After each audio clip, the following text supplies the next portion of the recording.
반갑습니다. 실전창호입니다. 8월 22일 74차 교육을 잘 마쳤습니다. 제가 이 월요일마다 이렇게 영상을 올리는 게 별 재미있는 영상도 아니고 한데 저도 별로 뭐 올려야 되나 말아야 되나도 생각을 해보지만 그래도 제가 월요일마다 이렇게 영상을 올리는 이유는 딱 한 가지입니다. 지금도 전국 구석구석에서 실내 건축 분야에 종사하시는 분들이 항상 이 마감이 실리콘이다 보니까 자기가 하는 공사는 참 잘하시고 틀림없는데 항상 그 마감 눈에 보이는 부분은 실리콘이죠. 그래서 실리콘이 잘못되면 소비자 입장에서는 일을 이렇게 해놨냐 또는 실력이 이것밖에 안 되냐는 식의 생각을 할 수밖에 없습니다. 반면에 본 공사가 조금 하자만 없다면 조금 수준이 떨어진다 칩시다. 그래도 실리콘 마감만 되면 소비자의 눈에는 일을 참 잘한 것처럼 이렇게 보이기도 하죠. 그러다 보니까 실리콘 이 부분이 아쉬워서 어디 문의할 때도 없고 배워보려고 해도 잘 안 되고 이런 것들 때문에 지금도 많은 분들이 관심을 가지고 또 앞으로도 관심을 가지실 것 같고 해서 한데 제가 이 영상을 월요일마다 안 올리면 제가 영상이 많이 노출되는 게 아니기 때문에 그래도 지켜보시는 분들이나 간혹 보시는 분들이 이제 교육이 끝났나 라고 이제 교육을 안 하는가 보다 라고 생각하실까 봐 그 때문에 지금 계속 교육이 되고 있다는 거, 요 때문에 사실 올리는 겁니다. 교육 내용을 갖고 이야기하려면 영상 올릴 게 참 많습니다. 매주 지금 74차까지 오면서 단 한 분도 같은 유형의 사람이 오질 않습니다. 성격 따라 시행하는 실리콘 쏘는 모습이라든지 자세라든지 성격에 따라도 다 다르고 습관에 따라 다 다르고 정말 매주 똑같이 한 번도 같은 적이 없습니다만은 이분이 왜 안 되는지를 제가 찝어내는 거죠. 그래서 그 부분을 교정을 하면 금방 실리콘이 무난하게 자신감이 생기고 전문가의 모습으로 곧 나오게 됩니다. 이제 이런 얘기를 하는 거 하고 제가 교육을 해보면 오신 분들이 제일 처음 놀라는 부분이 있습니다. 놀라는 부분이 상상도 못했던 일을 제가 먼저 합니다. 그게 무슨 얘기냐면 실리콘을 쏘시는 분들은 대부분이 노즐에 굉장히 신경을 많이 쓰시고 노즐 만드는 데에 너무 신경을 많이 쓰시고 노즐 만드는 방법도 잘 모르고 하다 보니까 유튜브 상에 노즐 만드는 법에 대한 영상을 거의 다 섭렵을 하시고 이렇게들 많이 준비를 하느라고 이렇게 해서 오십니다만은 정말 이 노즐 따로 총액 각도 따로 이런 게 아니라는 걸 제가 처음에 증명을 한번 해드립니다. 어떤 식이냐 하면 보통 실리콘을 쏘시면 노즐 모양이 이런 형태를 연상을 하시겠죠. 네, 이게 지금 무슨 형태입니까? 보통 일반적으로 쓰시는 형태입니다. 노즐을 납작하게 누르고 일단 그 다음에 이 각을 준다는 거죠. 이렇게. 근데 이렇게만 상상하시다가 제가 처음 하는 과정이 뭐냐 하면은 지금 이런 노즐입니다. 누르지도 않았고 보시다시피 그냥 싹둑 썰었습니다. 이 노즐을 가지고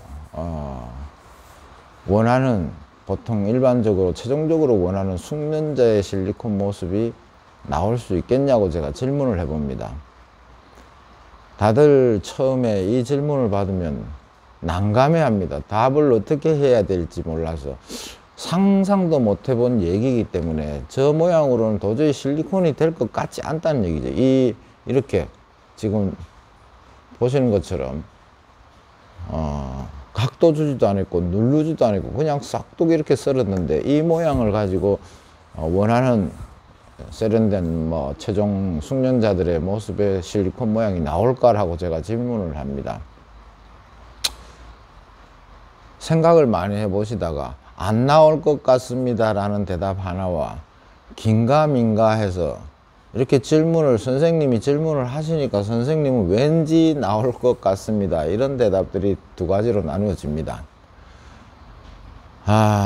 제가 왜 이것을 얘기를 먼저 해드리냐 하면, 잘못 알고 있는 상식들, 정확하지 않은 상식들, 총회각은 90도 수직이 되어야 된다, 이렇게 전제 조건이 없는 이 총회각과 또 총회각은 상관없는 노즐각의 원리, 노즐각을 이렇게 이야기를 하니까 그 노즐각과 총회각 사이에 이 상관관계를 모르시는 겁니다. 그래서 지금 이 누르지도 않고 싹둑이 이렇게 썰은 이 노즐을 가지고 제가 실리콘을 시연을 해 보입니다. 5가지 유형의 형태가 다 나올 수 있다는 것이 이제 그걸 보면은 깜짝 놀라지요. 저렇게 해서도 저 모양이 나올 수 있구나. 그래서 결국 그것은 무슨 얘기냐면, 노즐을 누르는 원인이, 이유가 뭘까? 왜 노즐을 누를까? 정확하게 그 이해가 되어야 되고, 누르는 분명히 목적이 있겠죠. 그 목적을 먼저 인지를 하시고, 그 다음에 각을 줄 때는 왜 각을 주며, 각을 어떻게 주며, 각을 주는 거에 따라서 총회각이 어떻게 변하는지 이 모양을 제가 보여드립니다. 그리고 같이 하게 되는데, 결론을 말씀드리자면, 내가 만드는 노즐에 총을 이제 시연을 할 때, 실리콘 작업을 할 때 총회각이 미세하게 변하기만 해도 총회 각도가 변한다는 것은 결국 결론적으로 실리콘 양의 변화가 생깁니다. 그래서 실리콘 양의 변화가 생기기 때문에 모양도 일정하지가 않지만 궁극적으로 맨 마지막에 해야 될 연결이라는 작업을 할 수가 없습니다, 깔끔하게. 지금 제가 영상을 보니까 밑에 아른아른한 연기 같은 게 올라오죠. 제가 아침에 오니까 날씨도 습하고 해서 공장에 모기가 좀 저를 괴롭히는 것 같아서 밑에 모기향을 피워놨습니다. 그래서 실리콘이라는 게 뭐가 왜 이렇게 하는지, 왜 이렇게 돼야 되는지, 뭐 이런 상관관계를 전혀 이해를 하지 못하고 실리콘 작업을 하면 본인이 잘못 나온 것도 왜 잘못 나오는지 원인을 모르는데 어떻게 교정이 될 수가 있겠습니까? 어디 배워보려고 조금 잘하는 사람들한테 물어보면 대부분 하는 얘기가 뭐 해줄 말이 딱히 없으니까 자꾸 연습하면 된다, 자꾸 연습하면 된다, 이 말만 반복을 하죠. 그래서 지금 방금 보여드린 것처럼 이러한 노즐, 누르지도 않고 그냥 각도도 주지 않은 이 노즐을 가지고 5가지 형태의 모양이 나오는 걸 보여주면서, 이렇게 이 노즐 하나 갖고도 각도에 따라서 모양이 어떻게 변하는지 여기에 답이 1차적으로 있습니다 라고 한번 보여주면은 많이들 깨닫습니다. 그 부분부터 제일 처음 놀라시는 부분이 그 부분이고, 기본적으로 이렇게 되다 보면 맨 마지막에 어느 작업 공간이든지 할 때 맨 마지막 해야 될 일은 연결이라는 부분이죠. 이 연결이 참 어렵게 생각을 해서 거의 지금 창호를 하는 친구들도 실리콘을 무난하게 쏘고 하지만 이 연결을 잘 못합니다. 연결의 원리가 뭔지를 잘 몰라서 끝부분에서 그냥 마무리하는 경우가 대부분입니다만은 이게 그렇게 어려운 게 아닙니다. 같이 와서 보면 방금 제가 말씀드린 대로 총의 각도에 따라서 실리콘 양의 차이가 미세하게 난다고 제가 말씀을 드렸습니다. 이러한 것을 조금만 생각을 해 보시고 응용을 해 보시고 제가 알려드리면 마지막 연결할 때 총을 막 이렇게 픽픽 빼고 막 이렇게 하는 이 동작 가지고는 절대로 되지 않습니다. 이 양의 차이를 이해를 하게 되면 연결이라는 게 너무 쉽고 간단하게 해결이 됩니다. 물론 뭐 이렇게 이제 이야기를 하면 그 중간중간에 우리가 해야 될 뭐 잔량 문제라든지 또는 뭐 꼭지점 또는 코너 부분 뭐 이런 것들은 문제거리가 안 되는 거죠. 그건 너무 한 번, 두 번 말만 듣고 한 번씩만 시연을 하시게 되면은 다 깨닫게 되고, 또 이제 제가 굳이 필요 없을 거라고 생각했지만 언제부턴가 제가 한 게 있습니다. 오시는 분들이 창호하시는 분들이 오는 게 아니기 때문에 거기다가 이제 사용하는 사용처가 뭐 곰팡이 핀 실리콘이라든지 또 특히나 이제 화장실이나 이런데 타일과 타일 사이 이런 작업들을 주로 많이 하시는 분들이 오시기 때문에 제가 샘플을 만들어 놨습니다. 그래서 그 타일과 타일 사이라는 것은 매지가 들어가는 이 공간이 이제 칸칸이 있다는 얘기죠. 그 부분을 이제 그래서 실리콘이 실리콘 총이 지나가려면 턱턱 받친다는 얘기겠죠. 부딪혀서 이게 좀 어렵다고 생각하시는 이런 부분도 실리콘의 특성을 조금 알고 나면 오히려 타일과 타일 사이의 이 작업은 그냥 편한 것 하는 것보다 훨씬 더 쉬워집니다.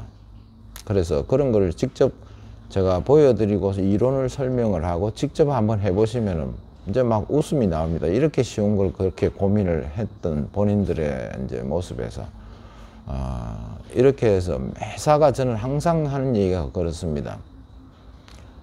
안 되면 왜 안 되는지를 한번 좀 자꾸 생각을 하고 고민하면 답이 나올 텐데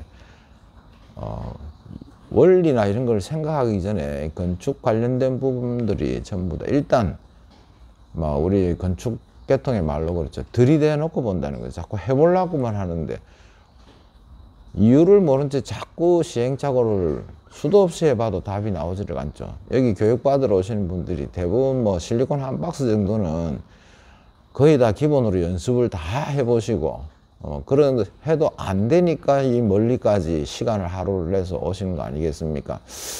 그러니까 그 한 박스를 다 쓸 정도까지 해도 왜 잘못되는지 이걸 누가 알려주는 사람이 없다 보니까 원인을 알지 못하니까 계속 뭐 체계적인 이론이 안 되니까 계속 그렇게 불필요한 시행착오를 할 수밖에 없었던 거죠. 그래서 이거 한번 놀라고 마지막 연결 부분에 뭐 어제는 교육받으신 분들이 뭐 원치도 않게 막 박수를 치고 간간히 중간중간에 막 박수를 치는 분들이 있습니다. 그 박수 치는 의미는 뭐 같이 제가 공감을 하지만 너무 놀라고 너무 고맙고 이런 걸 상상도 못했는데 이렇게 쉬운 방법이 있구나 이런 의미겠죠. 박수 치는 의미는. 그래서 교육을 참 정신없이 하루가 지나갑니다. 제가 오늘 간단한 거 하나 말씀드렸는데 지금 한 번만 더 생각해 보시면 이런 겁니다. 이런 노즐이 왜 누르고 누르는 목적이 반드시 있을 겁니다. 그리고 각을 준다는 거, 이건 각을 주지도 않았지만 각을 준다는 것은 일반적으로 실리콘 하면 이런 모양, 이런 노즐의 모양을 우리가 생각을 하고만 있는데 이 고정관념에서 벗어나서 왜 이렇게 누르고 최종적으로 왜 이런 각을 준 노즐을 사용할 수밖에 없는지 이런 이유들을 하나하나 제가 알려드리면 금방 이해가 됩니다. 금방 이해가 되고 이제 시연을 통해서는 본인들이 사람마다 다 다릅니다. 자세 다르고 방아쇠 손 잡는 모습 다르고 이 미세한 하나에서 다 잘못되는 원인이 나옵니다. 그래서 그런 것들을 맞춤형으로 각 사람마다 다 다르게 맞춤형으로 제가 이렇게 교정을 해드리면 누구나 정말 누구나 쉽게 실리콘 해결을 하고 가십니다. 이게 지금 제가 뭐 이게 안 되면 저도 뭐 바보도 아니고 이 교육을 일요일마다 이렇게 힘들게 제가 할 이유가 없겠죠. 네. 그래서 이게 되는 게 반드시 어렵지 않게 너무 쉽게 되니까 제가 교육을 계속 할 수 있는 것이고 또 교육 받고 가신 분들이 현장에서 잘 사용하시면 아마 한번 교육을 받고 가시면 방충망, 실리콘 그리고 여기서 교육을 한 작은 내용들은 평생 아마 이제 아쉬운 소리를 안 하고 나날이 갈수록 전문가로 변하겠죠. 이래서 이제 제가 계속을 하고 있습니다. 그리고 마지막으로 당부드리고 싶은 것은 이 교육을 또 참석을 하시고자 하는 분들은 장황한 자기 사연을 적기에 급해서 그러셨는지 몰라도 연락처를 적지 않은 분들이 참 많이 있습니다. 그러면 제가 연락할 방법도 없고 연락을 안 합니다. 단지 제가 그 메일에다가 회신으로 연락처를 보내주세요 라고 다시 한 번 더 번거롭게 메일을 보내야 되고 또 그 메일을 받고 연락처를 또 받고 이렇게 하는 번거로움이 있습니다. 연락처 명시하시는 거 꼭 잊지 말아 주시기를 바랍니다. 감사합니다.